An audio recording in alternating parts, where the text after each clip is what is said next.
শামশেরগঞ্জে পথ দুর্ঘটনা রোধে বিশেষ স্পিড চেকিং অভিযান। ওসি প্রণব কুমার রায়ের উদ্যোগে শুরু হলো ট্রাফিক নিয়ন্ত্রণের নতুন পদক্ষেপ।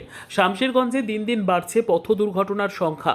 জাতীয় সড়ক 34 দিয়ে প্রতিদিন শত শত গাড়ি যাতায়াত করে, আর এর মাঝে অসতর্কতা ও অতিরিক্ত গতির কারণে ঘটছে একের পর এক দুর্ঘটনা।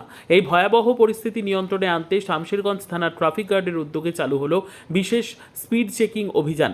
এই অভিযানে নেতৃত্ব দেন শামশেরগঞ্জ থানার ট্রাফিক গার্ডের ওসি প্রণব কুমার রায়। তার সঙ্গে ছিলেন এসআই ফারুক আবদুল্লাহ, এএসআই রুহুল ইসলাম সহ থানার আরও বেশ কয়েকজন ট্রাফিক কর্মী। সোমবার সকাল থেকে শুরু হওয়া এই বিশেষ অভিযানে জয়কৃষ্ণপুর ঘোষপাড়া থেকে শুরু করে চকসাপুর পর্যন্ত জাতীয় সড়ক 34-এর বিভিন্ন গুরুত্বপূর্ণ এলাকায় প্রতিটি যানবাহনের গতিবেগ পর্যবেক্ষণ করা হয়। ট্রাফিক কর্মীদের নজরদারিতে অনেক চালককে থামিয়ে সতর্ক করা হয়, আবার কারো কারো বিরুদ্ধে নেওয়া হয় কঠোর ব্যবস্থা। বিশেষ করে যারা নিয়ম না মেনে অতিরিক্ত গতিতে গাড়ি চালাচ্ছিলেন তাদের বিরুদ্ধে আইনগত পদক্ষেপ নেওয়া হয়। এদিনের অভিযানে দেখা যায় সাধারণ মানুষের মধ্যেও সচেতনতা বাড়ছে। অনেকেই বুঝতে পারেন যে অতিরিক্ত গতি দুর্ঘটনার মূল কারণ। ওসি প্রণব কুমার রায় বলেন, শামশেরগঞ্জের মানুষকে নিরাপদ রাখতে এবং দুর্ঘটনা কমাতে আমরা নিয়মিত এই ধরনের অভিযান চালিয়ে যাব।